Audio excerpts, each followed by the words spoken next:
12:36, la siguiente de las secciones de hoy, en esta ocasión, Palabras en el Aire, con la compañera Ana.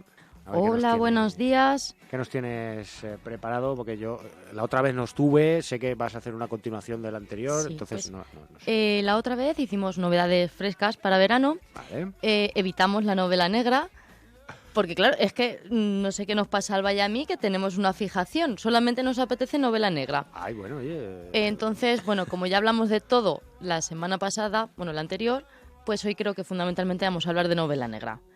Es que ahora en verano es que apetece, lo coges, se engancha, en fin, libros rápidos de leer. Más facilidad, Sí.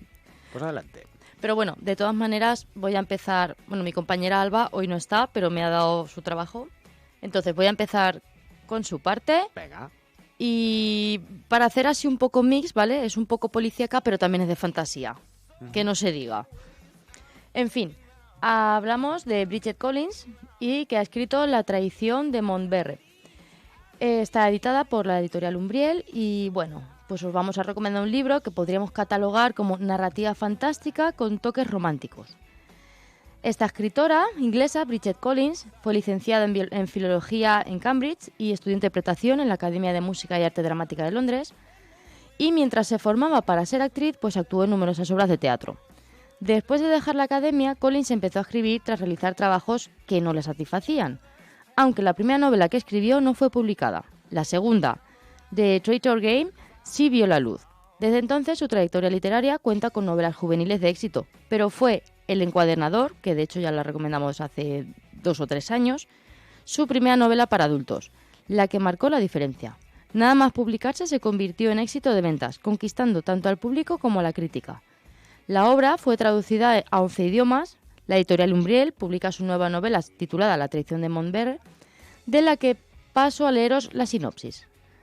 Si tu vida estuviera erigida sobre una mentira, ¿lo arriesgarías todo para desvelar la verdad? En Montberre, una antigua academia de élite oculta en las montañas, entrenan a los mejores y más brillantes miembros de la sociedad para alcanzar la excelencia en el Grand Jeu, una competición arcana y misteriosa que combina música, arte, matemáticas, poesía y filosofía. Leo Martín destacaba en Montberre, pero perdió la pasión por las actividades académicas después de una violenta tragedia. Recurrió a la política y se convirtió en una estrella emergente en el partido gobernante, hasta que una acción de buena conciencia le costó la carrera. Ahora está de vuelta en la academia exiliado, con un destino incierto. No obstante, este mundo elitista de aprendizaje que Leo disfrutaba en el pasado no es el lugar que él recuerda.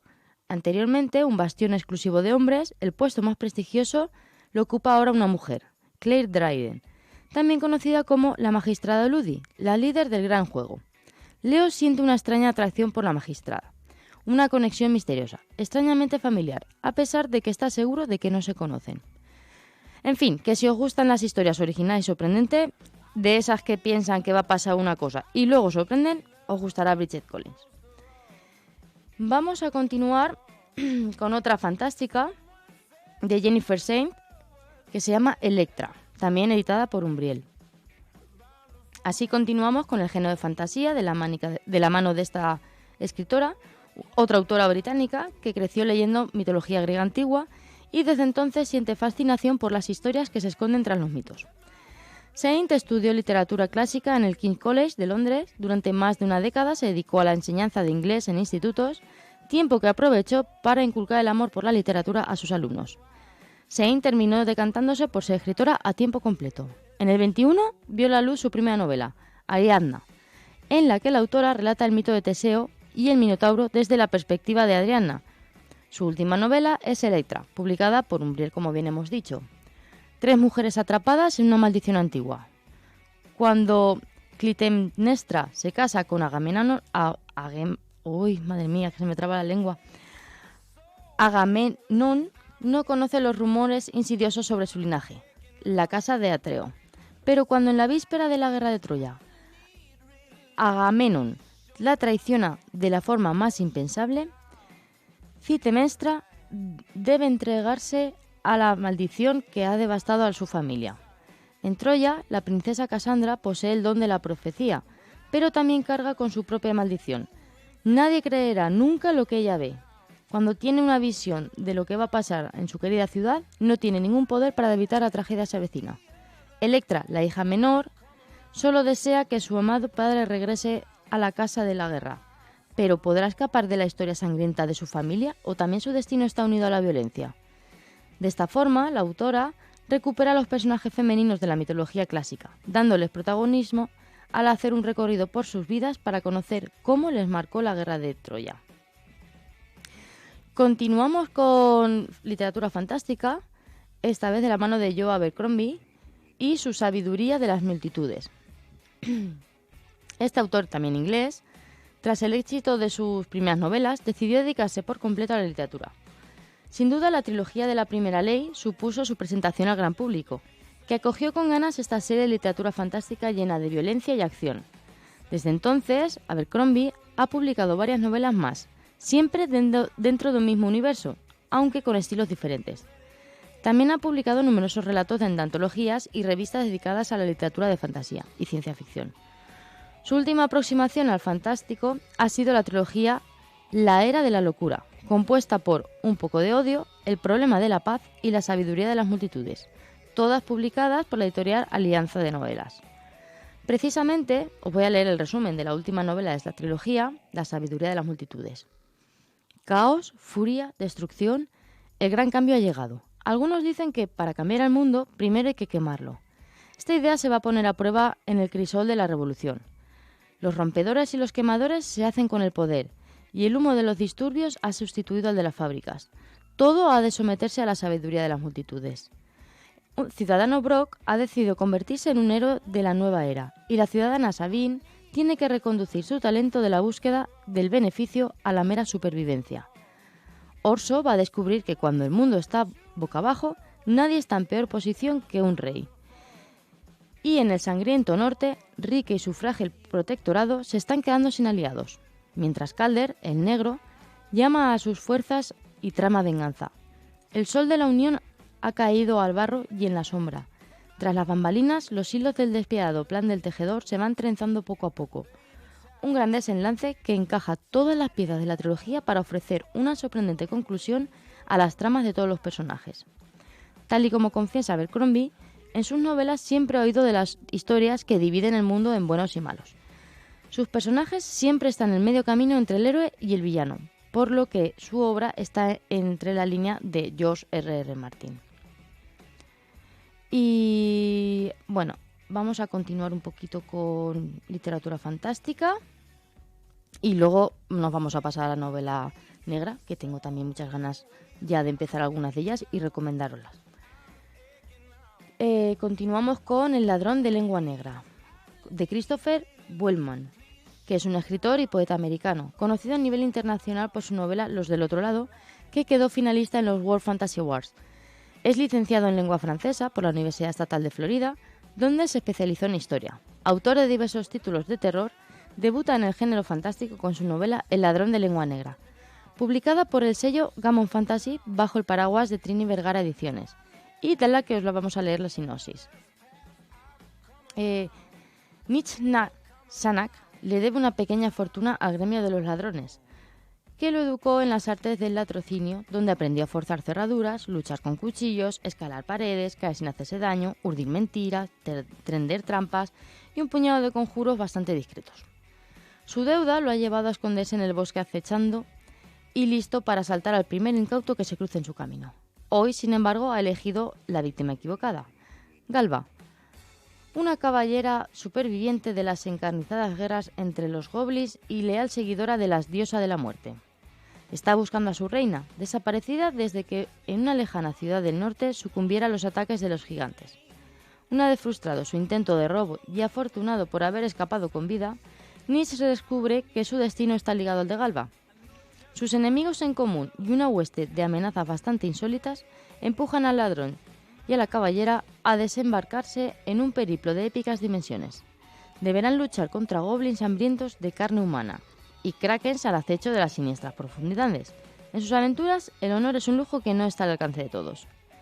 Según declaraciones del autor, escribió la novela inspirándose en su amor por el Grimdark y las Distrayas, pero quería crear un mundo de fantasía que no fuera implacablemente oscuro, una novela que ha cosechado muy buenas críticas, como la que os cito a continuación, que dice Gridman Magazine. Hace años que un debut de fantasía no logra impresionar tanto. Se volverá un clásico instantáneamente. Y vamos a...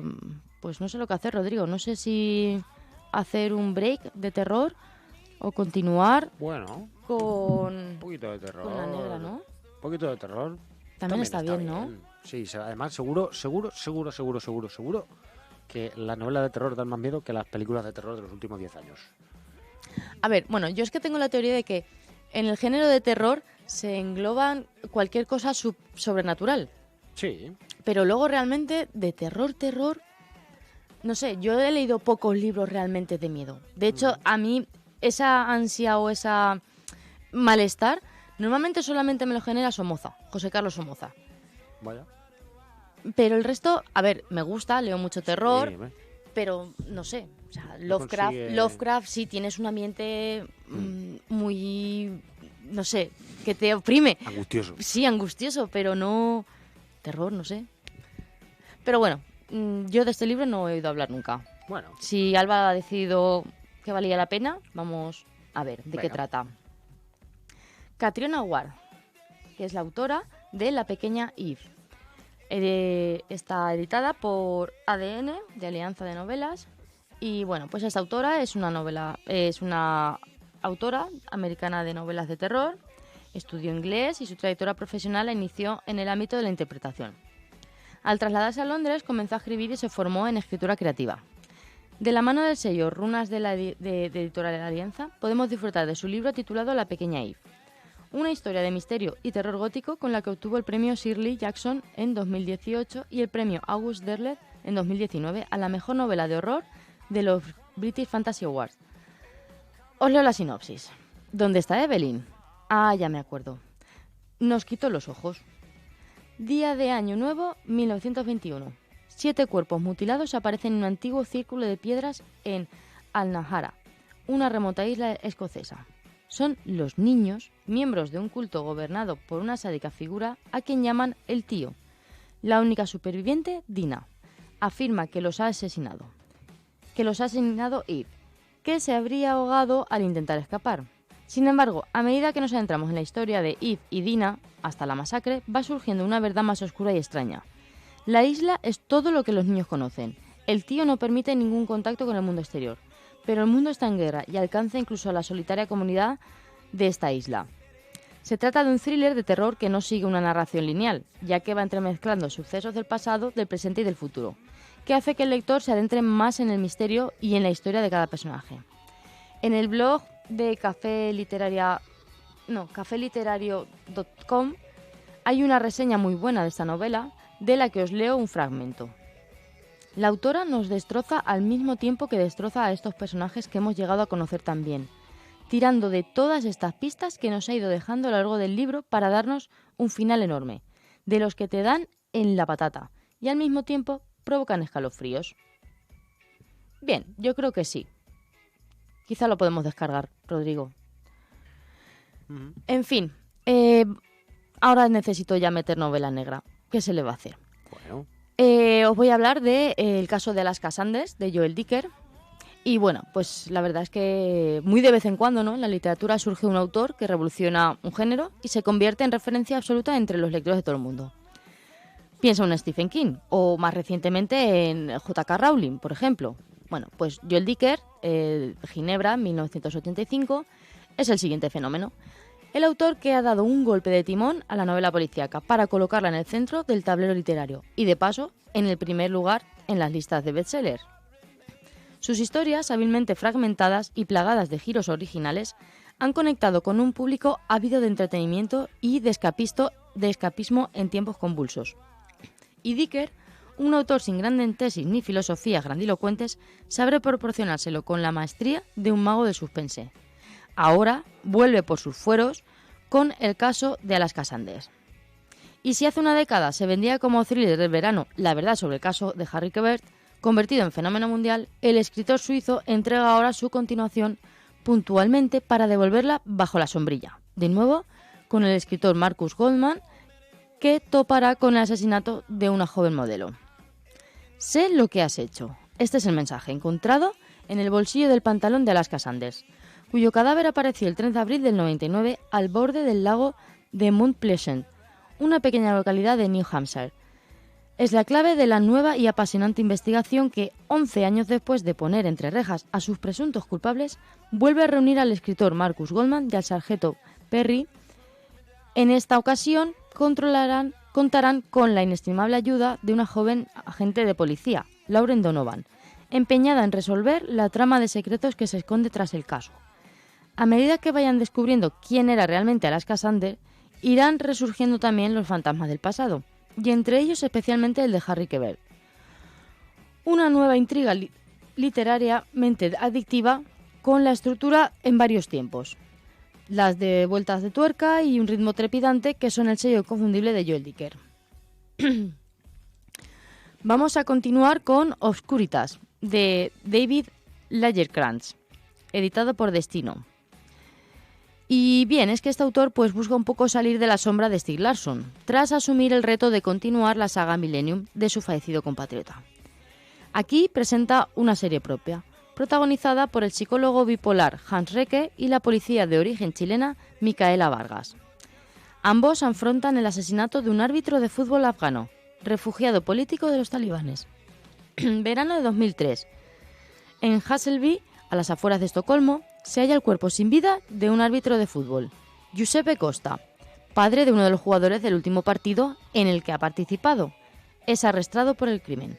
El caso parece claro, pero Costa se niega a admitir el asesinato. Cuando no quedan hilos de los que tirar, el jefe de homicidios decide recurrir al profesor Hans Recke, experto mundial en técnicas de interrogatorio, quien intentará que confiese el crimen. Sin embargo, Costa es liberado y el caso se cierra sin resolver. Solo Micaela Vargas, una joven policía recién incorporada al equipo, se niega a que la investigación caiga en el olvido. Cuando vuelvan a reencontrarse tiempo después, Recke, aristócrata y con conexiones con las altas esferas, y Micaela, hija de inmigrantes chilenos y conocedores de los bajos fondos de Estocolmo, decidirán retomar la investigación y resolver un caso que esconde mucho más de lo que nadie hubiera podido imaginar. El primer caso de Recke y Vargas, excepcionales, opuestos y, vamos, que nada se les escapa.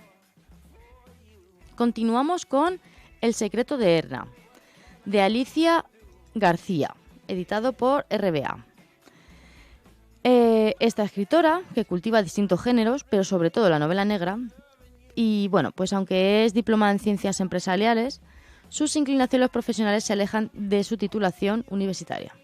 Está más interesada en el mundo del asociacionismo y ha centrado su vida laboral en el trabajo como educadora de calle y directora de tiempo libre en programas de exclusión social con menores. Fruto de algunas experiencias vividas surge su primera novela, Buenos días, que fue primer Princesa Galeana en el 2008. Su segunda obra, Y por fin, El silencio, logra el apoyo de los lectores manteniéndose durante meses en los primeros puestos de venta en Amazon. La autora gijonensa lleva a su tierra natal la investigación de la inspectora Olivia Garrido, que llega a su nuevo destino en la comisaría para enfrentarse, junto con su compañero, al asesinato del conductor del coche. La inspectora Olivia Garrido llega a Gijón huyendo de su anterior destino como policía y de problemas personales. En la nueva y aparentemente tranquila comisaría le asignan como compañero a Alejo Verdalles, que está pasando un mal momento familiar, superado por haberse convertido en padre hace apenas 8 meses. Sin tiempo para presentaciones, ambos policías comenzarán a investigar su primer caso. Han asesinado al conductor de un coche en una carretera apartada en las afueras de la ciudad. No lejos del lugar del crimen aparece una niña con una herida en la mano. Días después de encontrarla, la criatura permanece callada y con la mirada puesta en el infinito, y alguien parece interesado en que no se sepa la historia que oculta. Vamos a continuar con un clásico ya, que es Dona León, editada por Seifarrar, y con su última novela, Dad y se os dará. Para incondicionales de la escritora estadounidense afincada en Italia, Dona León presenta un nuevo caso de su icónico inspector Brunetti, en plena pandemia veneciana, en el que se ve obligado a investigar al margen de la policía como favor a una antigua conocida de la familia. Descubrirá las luces y sombras de las ONGs. El comisario Brunetti se encuentra en una Venecia que nunca había visto. La pandemia se ha llevado por delante muchas vidas. La ciudad está desierta, pero la mafia y la especulación siguen igual de vigentes que nunca. Ahora, mucho más ansiosas por blanquear y recuperar los meses perdidos en el confinamiento. En esta Venecia, donde Brunetti, ayudando a una conocida de su infancia, topará con una ONG que tiene un lado oscuro.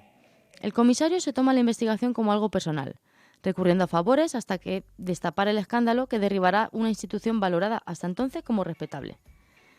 En fin, que la autora presenta un capítulo más de la historia del mítico comisario Brunetti y con su 31º caso es sin duda uno de los investigadores más longevos de la ficción. Vuelve a indagar una vez más en el inframundo de Venecia, siempre exponiendo los entresijos de una ciudad en la que la mafia y la especulación se entremezclan con el arte, los canales y el misterio. En Dad y se os dará propone una reflexión sobre los efectos de la pandemia y la llegada de los fondos europeos para solventar la crisis sanitaria en una ciudad en la que la corrupción parece estar siempre dispuesta a ser tajada. En este ambiente no se salvan ni las ONG. Y es así como esta fantástica novela negra contiene una buena parte de crítica social, reflejando la cotidianidad y el engranaje institucional que mueve a una de las ciudades más turísticas del mundo. Donna León, pues como ya conocemos, es una veterana del género y esto pues se nota. No encontraréis ni un solo cabo suelto en esa trama, que os absorberá hasta que, junto con su protagonista, deis con el fondo de la cuestión. Y vamos a dejarlo por aquí ya. Y en el próximo programa, pues, no sé, quizá tengamos una entrevista. Bueno, maravilloso. Sí, ¿por qué no? Claro. Así que nada, disfrutar del verano y de estos días que nos está dando un poquito de tregua el calor. Vamos a ver. Y, por supuesto, pues al lado de la piscina, en un río o bajo el aire acondicionado, cualquiera de los libros que os hemos recomendado, se pasa genial. Maravilloso. Gracias, compañera. Hasta luego. Hasta la próxima.